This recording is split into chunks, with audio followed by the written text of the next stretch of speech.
Hello champions. आज हम chapter number 7 structural organisation इन animals शुरू करने वाले हैं। इससे पहले हमने chapter number 5 and 6 morphology and anatomy of flowering plants कर लिया है। ये यूनिट 2 का लास्ट चैप्टर है। इसके बाद यूनिट 2 जो है वो ख़त्म हो जाएगी। अभी तक हमने इस यूनिट में सिर्फ प्लांट्स के बारे में स्टडी किया था, उनकी मॉर्फोलॉजी और एनाटॉमी के बारे में। इस यूनिट में हम एनिमल्स की एनाटॉमी के बारे में स्टडी करेंगे। हम देखेंगे कि एनिमल्स में कौन कौन से टिश्यूज़ पाए जाते हैं, क्या क्या उनके फंक्शंस होते हैं, क्या क्या उनकी लोकेशन होती है। ठीक है। सो चैप्टर का नाम है स्ट्रक्चरल ऑर्गेनाइजेशन इन एनिमल्स, कि एनिमल्स की जो ऑर्गेनाइजेशन है, जो एनिमल्स का स्ट्रक्चर है वो कैसे बने हैं, किन किन टिश्यूज़ की हेल्प से बने हैं, सबकी डिटेल स्टडी करने वाले हैं। इस चैप्टर में से नीट में 2 से 3 क्वेश्चन हर साल पूछे जाते हैं और इम्पोर्टेंट चैप्टर है। अब तो काफ़ी चीज़ें इसमें से डिडक्ट हो चुकी हैं, लेकिन याद करने का पार्ट थोड़ा ज़्यादा है, तो मेक श्योर कि लर्न कर लो साथ के साथ ही, क्योंकि एंड टाइम पे लर्निंग पार्ट बिल्कुल भी नहीं होना चाहिए हमारे पास। इस चैप्टर में 5 टॉपिक हुआ करते थे पहले। कौन कौन से? Animal tissue, organ and organ system, earthworm, cockroach and frogs. NTA के सिलेबस के हिसाब से फ्रॉग और अर्थवर्म को उन्होंने काट दिया है, सिर्फ कॉकरोच बचा है और एनिमल टिश्यूज बचे हैं, ऑर्गन एंड ऑर्गन सिस्टम बचा है। इनमें से एनिमल टिश्यूज से पक्का 1 क्वेश्चन आएगा और कॉकरोच से 1 से 2 क्वेश्चन आ सकते हैं। ऑर्गन एंड ऑर्गन सिस्टम कोई इतना इंपॉर्टेंट टॉपिक नहीं है। सो ये चैप्टर का इंट्रोडक्शन है। In the preceding chapters you came across a large variety of organisms, both unicellular and multicellular, of the animal kingdom. इससे पिछले चैप्टर्स यानी चैप्टर नंबर 4 एनिमल किंगडम में हमने कई प्रकार के एनिमल्स देखे। पोरीफेरेंस देखे, सिलेंट्रेट्स देखे, नाइडेरियंस देखे, कोडेट्स तक हमने कितने तरह के एनिमल्स देखे, है ना। In unicellular organism all functions like digestion, respiration and reproduction are performed by a single cell. जो यूनिसेल्युलर ऑर्गेनिज्म होते हैं, जैसे अमीबा हो गया, एक सिंगल सेल में ही रिप्रोडक्शन हो रहा होता है, रेस्पिरेशन हो रही होती है, डाइजेशन हो रही होती है, एक्सक्रीशन हो रही होती है। तो बेसिकली एक सिंगल सेल ही जो लाइफ के नीडेड प्रोसेस है अकेला ही परफॉर्म कर रहा है। In the complex body of multicellular animals, the same basic functions are carried out by different groups of cells in a well-organized manner. यहीं अगर हम कॉम्प्लेक्स किसी ऑर्गेनिज्म को देखें, यही सारे जो फंक्शंस हैं, कौन कौन से? रिप्रोडक्शन, डाइजेशन, रेस्पिरेशन, एक्सक्रीशन, ये सभी जो फंक्शंस हैं ये different groups of cells perform कर रहे हैं। यानी कॉम्प्लेक्स ऑर्गेनिज्म में हमें डिवीजन ऑफ लेबर देखने को मिल रहा है कि कुछ सेल्स डाइजेशन कर रहे हैं मिलके, कुछ सेल्स मिलकर रेस्पिरेशन कर रहे हैं। सो ये डिवीजन ऑफ लेबर हमें कॉम्प्लेक्स बॉडीज में देखने को मिलता है। The body of a simple organism like hydra is made up of different types of cells and the number of cells in each type can be of thousands. जो hydra है वो कई सारे सेल्स से मिलकर बना है, यानी मल्टी सेल्युलर ऑर्गेनिज्म है पहली बात तो। सेकेंडली कई सारे सेल्स हैं, कुछ सेल्स का ग्रुप रेस्पिरेशन कर रहा है, कुछ डाइजेशन कर रहे हैं, कुछ एक्सक्रीशन कर रहे हैं, कुछ रिप्रोडक्शन कर रहे हैं। द ह्यूमन बॉडी, नाउ अब हम ह्यूमन बॉडी की बात कर रहे हैं, is composed of billions of cells to perform various functions. वहीं अगर हम ह्यूमन बॉडी में देखें तो कई बिलियंस ऑफ सेल्स प्रेजेंट है इन्हीं कामों को करने के लिए, इन्हीं बेसिक लाइफ प्रोसेसेस को परफॉर्म करने के लिए, जो कि हमें हाइड्रा में सिर्फ हजारों ही देखने को मिले थे। ह्यूमन बॉडी में बिलियंस ऑफ सेल यही लाइफ के बेसिक प्रोसेसेस परफॉर्म कर रहे हैं। How do these cells in the body work together? ये जो सेल्स हैं एक साथ वर्क कैसे कर रहे हैं as a unit? In multicellular animals a group of similar cells along with intercellular substance perform a specific function. Such an organisation is called tissue. So ये टिश्यू की डेफिनेशन है, हमने अनाटमी में भी पढ़ी थी। टिश्यू की डेफिनेशन क्या थे? टिश्यू क्या होता है? Tissue is a group of cells. Tissue एक सेल्स का वो ग्रुप है which are same in origin, जिनका ओरिजिन सेम है।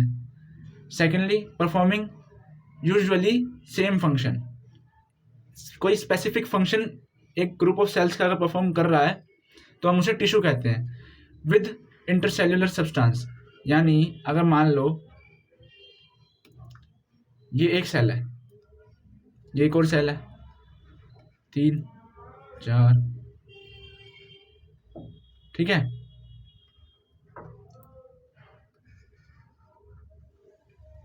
सो ये जो सेल्स का ग्रुप है विद इंटरसेल्यूलर सब्सटेंस, जो इनके बीच में सब्सटेंस प्रेजेंट है इंटरसेल्यूलर,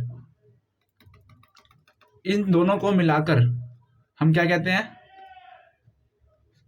इन दोनों को मिलाकर कहते हैं हम टिश्यू। यानी कि group of cells plus intercellular substance, जो उनके बीच में इंटरसेल्यूलर सब्सटेंस प्रेजेंट है, उसको मिलाकर हम टिश्यू कहते हैं, और ये एक स्पेसिफिक फंक्शन परफॉर्म कर रहे होते हैं बॉडी में। You may be surprised to know that all complex animals consist of only 4 basic types of tissues.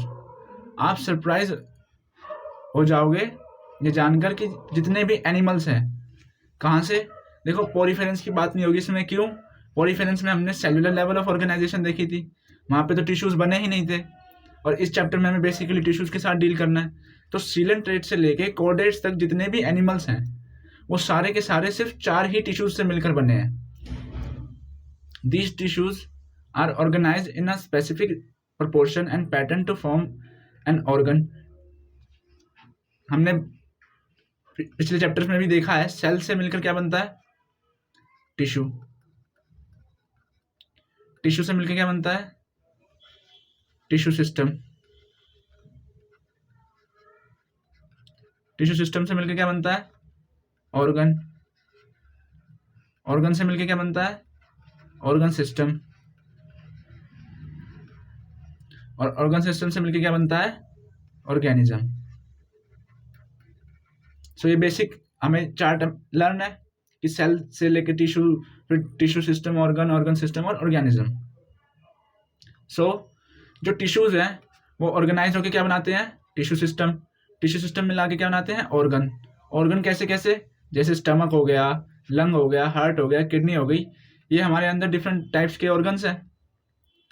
When 2 or more organs perform a common function by their physical or chemical interaction, they together form organ system.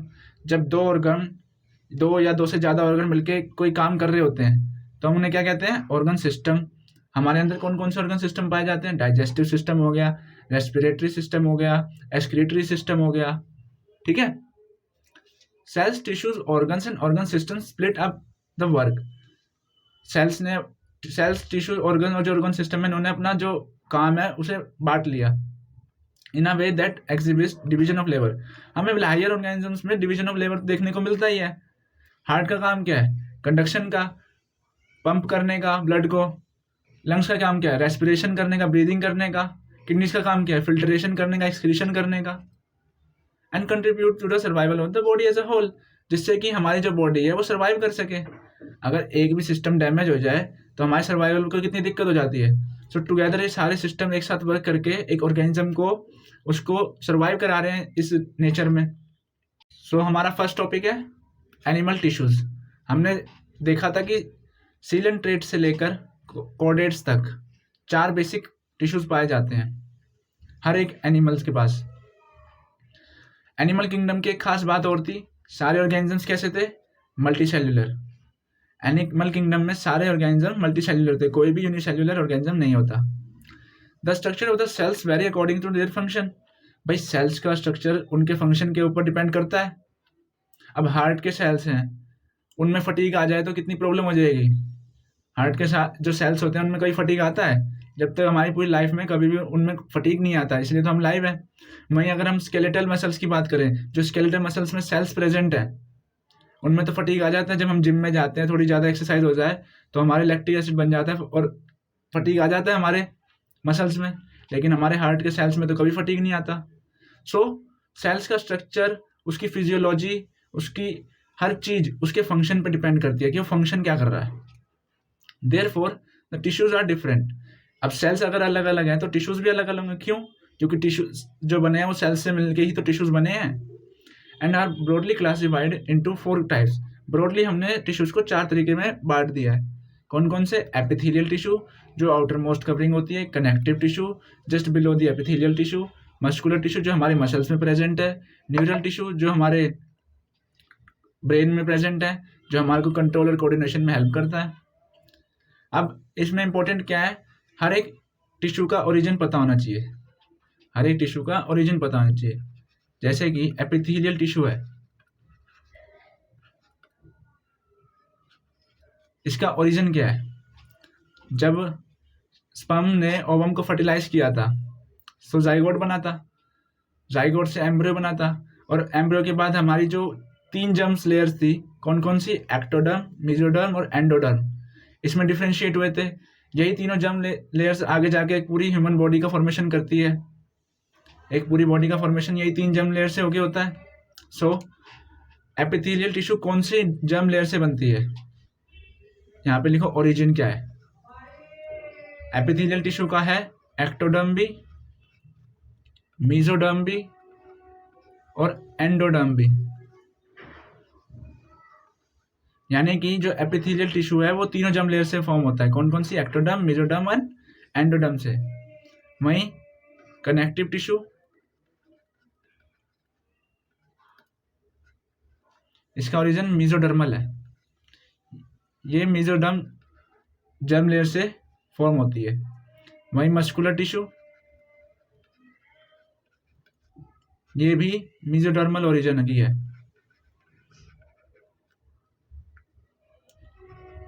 और neural tissue, ये ectoderm से origin होती है। ठीक है, so ये 4 चीजें सबके ओरिजिन पता होने चाहिए चारों टिश्यूज के। सबसे पहले हम एपिथेलियल टिश्यूज के बारे में पढ़ेंगे, फिर हम कनेक्टिव टिश्यू, फिर मस्कुलर, फिर न्यूरल। सो एपिथेलियल टिश्यू, एपिथेलियल जो वर्ड है वो 2 वर्ड से बना है, एपी और थीलियल। एपी का मतलब होता है अपर, थीलियल का मतलब होता है लेयर। मतलब जो सबसे ऊपर पाए जाने वाली लेयर होती है उसे हम एपिथेलियल कहते हैं। सिमिलरली हमने प्लांट्स में भी पढ़ी थी, आउटर मोस्ट लेयर को क्या कहते हैं हम? एपिडर्मिस। एपी मतलब अपर, डर्मिस मतलब लेयर। सो एपिथेलियल जो है वो सबसे ऊपर की लेयर है, यानी सबसे बाहर पाए जाने वाली लेयर है टिश्यूज की। We commonly refer to an epithelial tissue as epithelium. हम इसे कॉमनली एपिथेलियम भी कह देते हैं। The tissues has a free surface. इन टिश्यूज का हमेशा ही फ्री सरफेस होता है, मतलब which faces either a body fluid और the outside of the environment. या तो वो बॉडी फ्लूइड को फेस कर रहा होगा या कोई एनवायरमेंट को फेस कर रहा होगा। से मान लो जैसे स्किन है हमारी, स्किन भी एक हमारा एपिथेलियल टिश्यू है, कंपाउंड एपिथेलियल टिश्यू है एक स्किन हमारा। सो मान लो स्किन के सेल्स ऐसे प्रेजेंट है,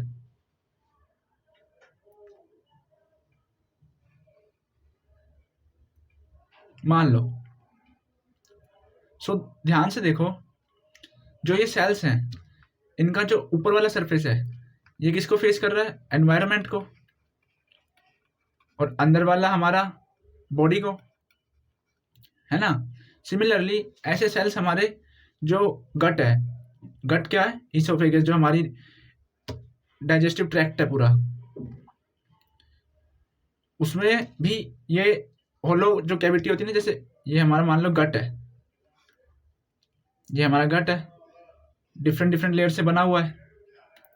जो ये इनर मोस्ट वाले सेल्स हैं, यानी जो टुवर्ड्स द कैविटी है, जो ये सेल्स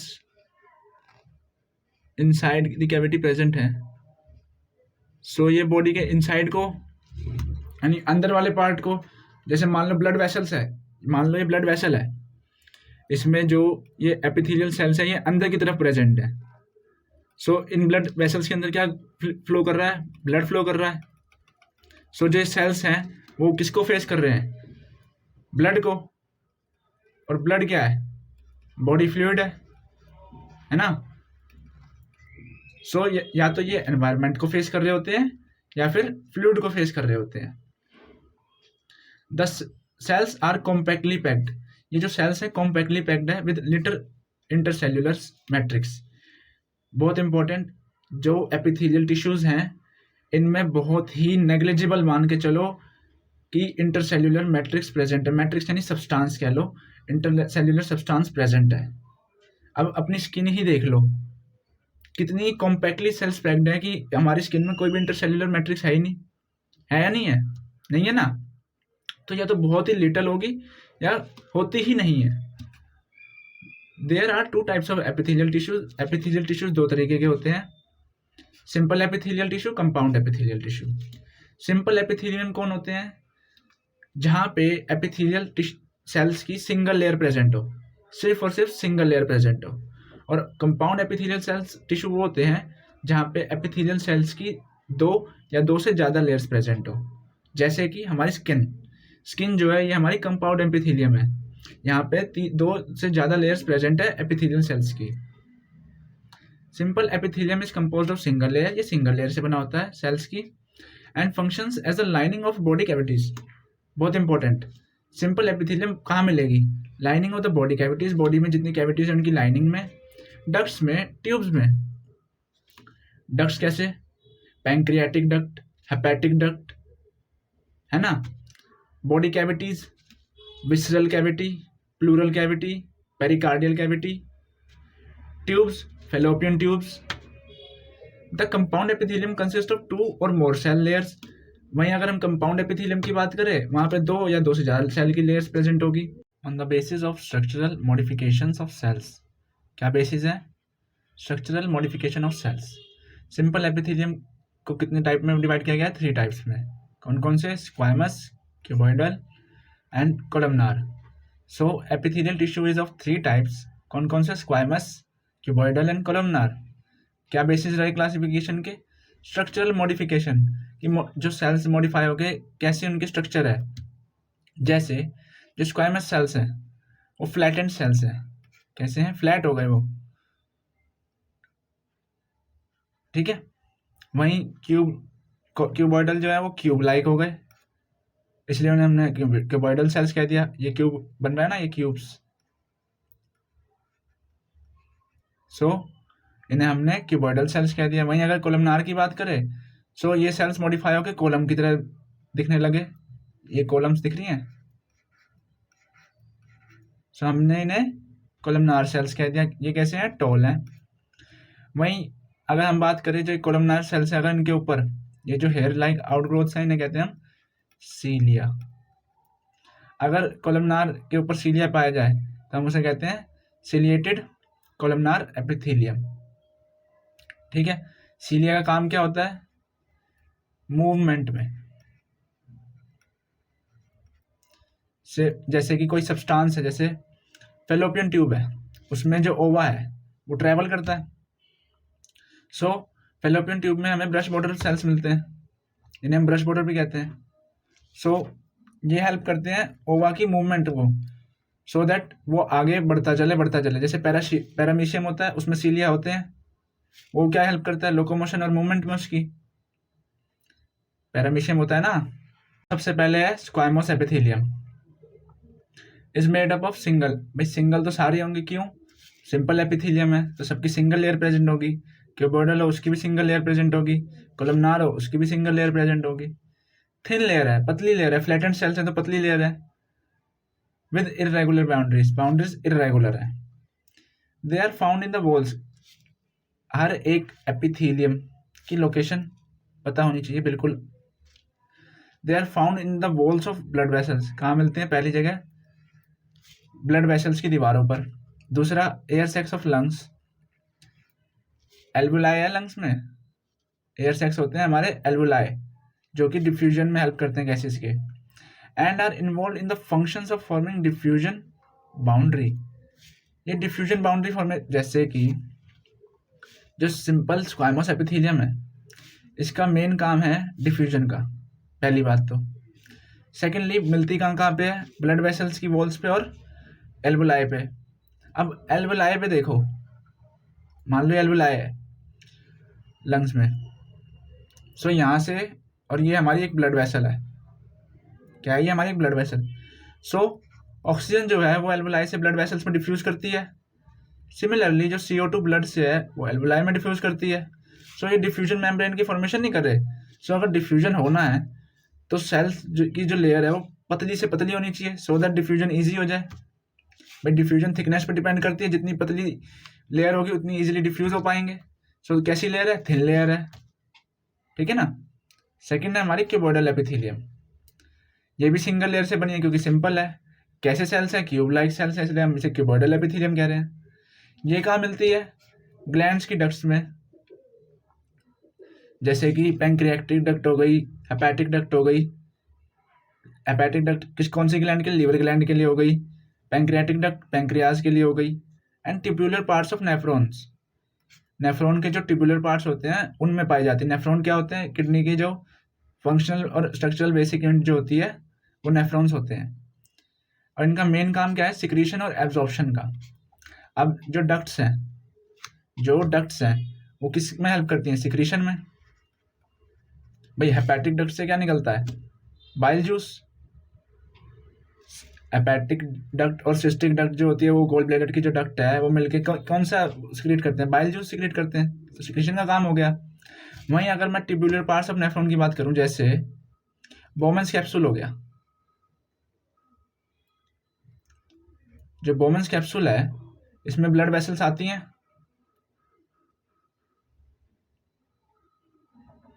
है ना। सो यहाँ पे क्या हो रहा है? यहाँ पे एब्जॉर्प्शन हो रहा है,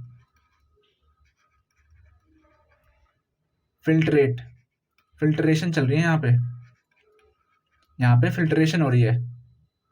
सो यहाँ पे भी मिलते हैं क्यूबोइडल सेल्स हमें। The epithelium of PCT, proximal convolutive tubule, ये नेफ्रॉन का एक पार्ट है। Of the nephron in the kidney has microvilli. वहीं अब जो एपिथेलियम पीसीटी में मिलती है उस एपिथेलियम में क्या मिलते हैं हमें? माइक्रोविलाइज। सीलिया और माइक्रोविलाई दो अलग अलग चीजें हैं। सीलिया का काम था मूवमेंट में, लेकिन अगर मैं माइक्रोविलाई की बात करूं, इनका काम होता है एब्जॉर्प्शन और सिक्रीशन में। बहुत बेसिक डिफरेंस है। अपीयरेंस दोनों की एक जैसी आती है, जैसे कि मान लो एक ये क्यूब से कोलमनार सेल है, क्यूबोइडल सेल है, ठीक है, ये भी एक क्यूबोइडल सेल है। नाउ सेल है तो न्यूक्लियस भी होगा।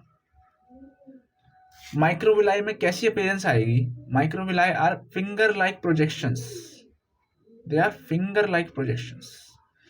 There function is for absorption और सिक्रीशन। वहीं अगर मैं बात करूं सीलिया की, ये आउटग्रोथ्स हैं, they are outgrowths, and their function is not absorption and secretion, their function is movement. जैसे कि हमारे रेस्पिरेटरी ट्रैक्ट में म्यूकस की मूवमेंट जो होती है वो सीलिया के द्वारा ही की जाती है। वहां पे जो एपिथेलियल सेल्स है वहां पे वो सीलिया प्रेजेंट होता है, जिसकी वजह से mucus. The columnar epithelium is composed of single layer. Single layer तो सर मिलेगी क्योंकि सिंपल एपिथेलियम पढ़ रहे हैं। Of tall and cylindrical cells, cylinder cells होते हैं, बड़े लंबे लंबे और ऐसे कॉलम की तरह फॉर्मेशन कर रहे होते हैं, column. The nuclei are located at the base, very important line. इनके जो न्यूक्लियाई हैं वो हमें कहाँ पे देखने को मिलते हैं? बेस पर, यहाँ नीचे, ठीक है। फ्री सरफेस में हैव माइक्रोविलाई, माइक्रोविलाई भी प्रेजेंट हो सकते हैं जैसे क्यूबॉइडल में थे। They are found in the lining of stomach, कहाँ मिलते हैं? स्टमक की लाइनिंग में और इंटेस्टाइन की लाइनिंग में, और इनका काम भी सिक्रीशन और एब्जॉर्प्शन ही है। सो क्यूबॉइडल और कोलमनार का मेन काम क्या है? सिक्रीशन और एब्जॉर्प्शन का। वहीं सिंपल एपिथेलियम का डिफ्यूजन का, सिंपल स्क्वायमस एपिथेलियम का डिफ्यूजन में काम आता है। ये काम मिलता है स्टमक और इंटेस्टाइन की लाइनिंग में। और इफ द कोलमनार और cuboidal cells bear cilia on their free surface, अगर इनके फ्री सरफेस पर सीलिया प्रेजेंट है, सो हम इन्हें कहते हैं ciliated epithelium. Their function is to move particles और mucus in a specific direction over epithelium. इनका काम क्या है? किसी भी पार्टिकल या म्यूकस को एक पर्टिकुलर डायरेक्शन में मूव कराना। सो बेसिकली मूवमेंट में इनका हेल्प होता है। They are mainly present in the inner surface of hollow organs, hollow organs के इनर सरफेस में मिलते हैं, जैसे कि ब्रोंक्यूल्स। ब्रोंक्यूल्स में क्या, किस चीज की मूवमेंट कराएंगे? ये म्यूकस की मूवमेंट कराएंगे। वहीं अगर फेलोपियन ट्यूब की बात की जाए तो उसमें ओवा की मूवमेंट कराएंगे। सो जिन भी क्यूबॉइडल कोलमनार सेल्स के पास सीलिया है, हमने उन्हें सिलिएटेड एपिथेलियम कहा है, ठीक है। और वहीं अगर मैं बात करूं वो सेल्स जिनके पास माइक्रोविलाई हैं, डिफरेंस को समझना। वो सेल्स जिनके पास माइक्रोविलाय हैं उन्हें हम कहते हैं brush bordered epithelium. Some of the columnar or cuboidal cells get specialized for secretion and are called glandular epithelium। भाई सिक्रीशन का काम बेसिकली किनका है? ग्लैंड्स का है। अब सिक्रीशन के बेसिस पे कि वो अपना सिक्रीशन कहाँ पोर कर रहे हैं, ग्लैंड्स दो तरह की पढ़ी हैं हमने, एक्सोक्राइन और एंडोक्राइन, लेकिन सिक्रीशन का काम तो ग्लैंड्स का ही था हमेशा से। अब कौन से सेल्स हैं ये? कोलमनार और क्यूबोइडल। इसमें स्क्वामोस सेल्स कहीं नहीं आएंगे। जितनी भी हमने अभी तक मॉडिफिकेशंस पढ़ी हैं सारी हमने क्यूबोइडल और कोलमनार की पढ़ी है, स्क्वामस की कोई मॉडिफिकेशन नहीं होती। पहली मॉडिफिकेशन हमने क्यूबोइडल कोलमनार की क्या पढ़ी? उनमें हमने माइक्रोविलाई देखे।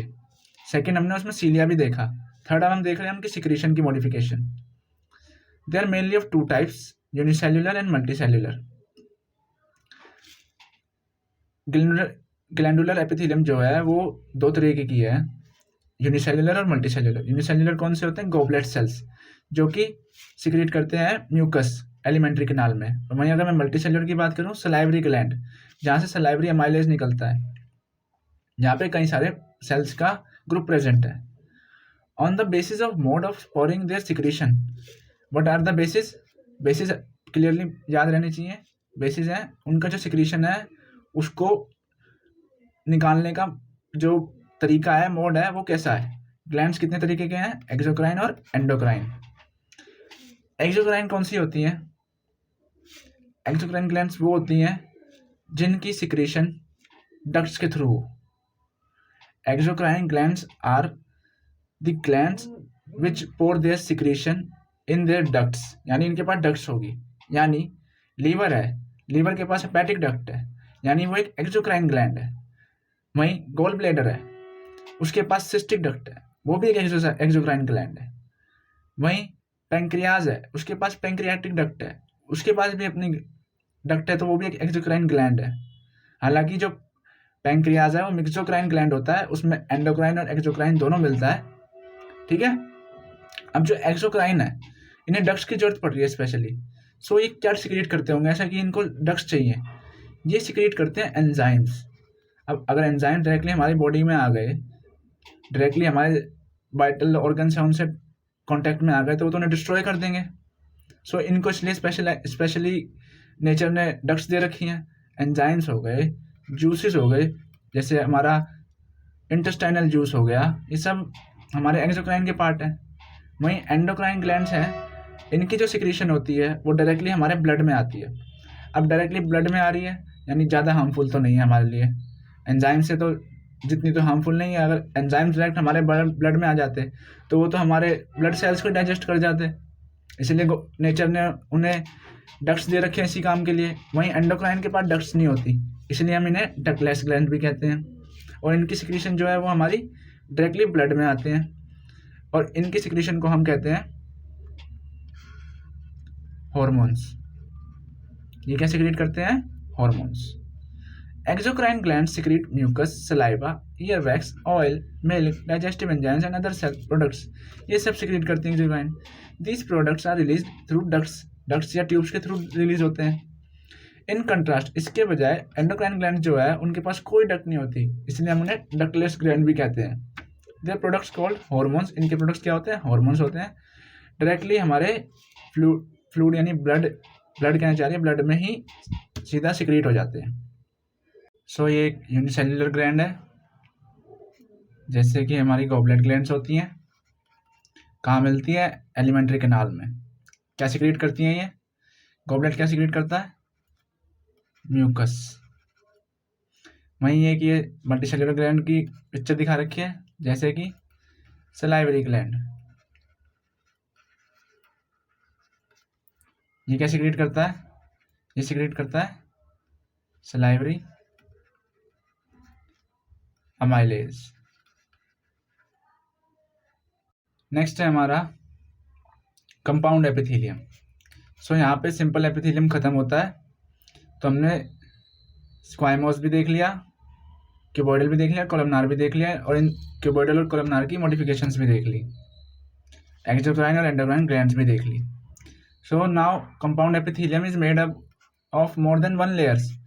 हाँ जी, सिंपल जो एपिथेलियम थी वो तो सिंगल लेयर की बनी थी, कंपाउंड दो या दो से ज़्यादा लेयर की बनी थी, यानी मल्टी लेयर्ड है ये of cells and this has limited role in secretion and absorption. अब सर लेयर्स ज़्यादा हो गई तो थिकनेस ज़्यादा हो गई, थिकनेस ज़्यादा हो गई तो ना सिक्रीशन के लिए यूज़ होती है, ना वो एब्जॉर्प्शन के लिए यूज़ होती है, ना ही वो डिफ्यूजन के लिए यूज़ होती। तो उनका मेन फंक्शन क्या है? The main function is to provide mechanic protection. Main काम क्या उनका? प्रोटेक्शन अगेंस्ट एनी केमिकल और मैकेनिकल स्ट्रेस, किसी भी मैकेनिकल और केमिकल स्ट्रेस से बचाने के लिए।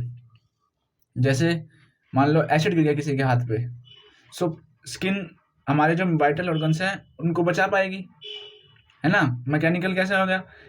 मान लो किसी का कहीं कट गया गलती से, सो स्किन ने हमारे जो वाइटल ऑर्गन्स हैं उन्हें सेव कर लिया।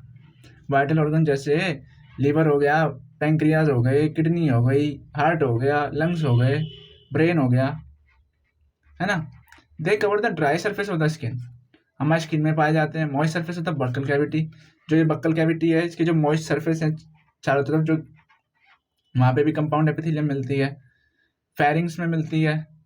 Inner lining of ducts of salivary gland, salivary gland की जो डक्ट्स हैं उनकी लाइनिंग में मिलती है। ये बहुत इंपॉर्टेंट है, बहुत ज़्यादा इंपॉर्टेंट। हम डक्ट समझ के सिंपल एपिथेलियम समझ जाते हैं, लेकिन सलाइवरी ग्लैंड्स की ऐसी डक्ट्स हैं जहाँ पर कंपाउंड एपिथेलियम मिलता है। ये बहुत अच्छे से याद रहना चाहिए। और पैंक्रियाटिक डक्ट्स में भी, सलाइवरी ग्लैंड की डक्ट्स में और पैंक्रियाटिक डक्ट्स में हमें सिंपल नहीं कंपाउंड एपिथेलियम मिलेगा। लेकिन अगर नॉर्मली देखें हम डक्ट्स में क्या मिलता था हमें? Simple epithelium.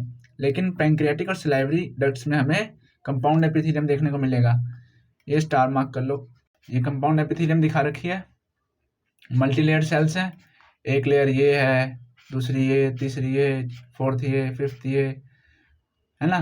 सो ये मल्टी लेयर्ड सेल्स हैं। All the cells in epithelium are held together with a little intercellular material. ये पहली लाइन में ही बताया था एनसीईआरटी में। जो एपिथेलियल सेल्स होते हैं, जो एपिथेलियम टिश्यू है, इसमें जो सेल्स के बीच में इंटरसेल्युलर मैट्रिक्स है, मटेरियल है, वो बहुत ही कम पाया जाता है और पाया भी नहीं जाता। सो ऐसा क्यों है? क्योंकि जो सेल्स हैं वो कॉम्पैक्टली पैक्ड है। कॉम्पैक्टली पैक्ड यानी बिल्कुल एक दूसरे से चिपक के बैठे हैं, इसलिए उनके बीच में कोई इंटरसेल्युलर मैट्रिक्स है ही नहीं।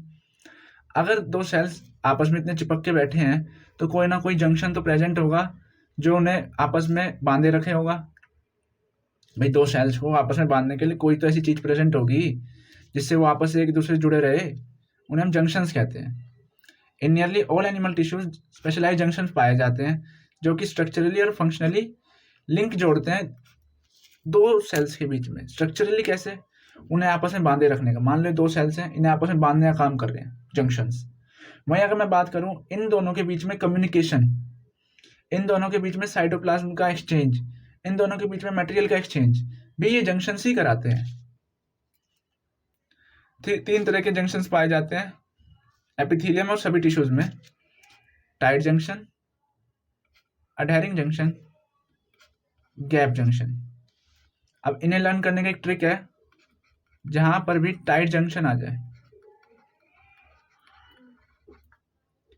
सो वहां पे एक वर्ड मिलेगा जरूर, लीकिंग। ऑप्शन में जरूर मिलेगा। अगर मैं बात करूं एडहेरिंग जंक्शंस की,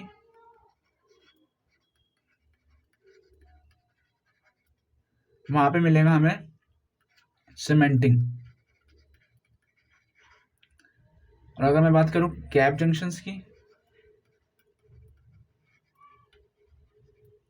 तो वहां पे वर्ड मिलेगा कम्युनिकेशन। सो गैप जंक्शन जो है वो रिलेटेड है कम्युनिकेशंस के। एडहेरिंग जंक्शन रिलेटेड है उन्हें आपस में बांधे रखने के लिए। टाइट जंक्शन इसलिए है ताकि दो सेल्स के बीच में कोई लीकेज ना हो। So tight junctions help to stop substances from leaking across the tissues, जिससे कि टिश्यूज के अक्रॉस जो लीकेज है वो रुक जाए, इसलिए टाइट जंक्शन प्रेजेंट है। वहीं एडहेरिंग जंक्शंस क्या करते हैं? सीमेंटिंग का काम करते हैं, दो सेल्स को आपस में जोड़े रखने के लिए। वहीं gap junction facilitate the cells to communicate कर सके एक दूसरे से बाय कनेक्टिंग द साइटोप्लाज्म। ये क्या करते हैं? दोनों के साइटोप्लाज्म को आपस में कनेक्ट करते हैं for rapid transfer of ion, जिससे आयन्स जल्दी से ट्रांसफर हो सके, स्मॉल मॉलिक्यूल्स ट्रांसफर हो सके, और कभी कभार बड़े मॉलिक्यूल्स भी इजिली एक सेल से दूसरे सेल में ट्रांसपोर्ट हो सके।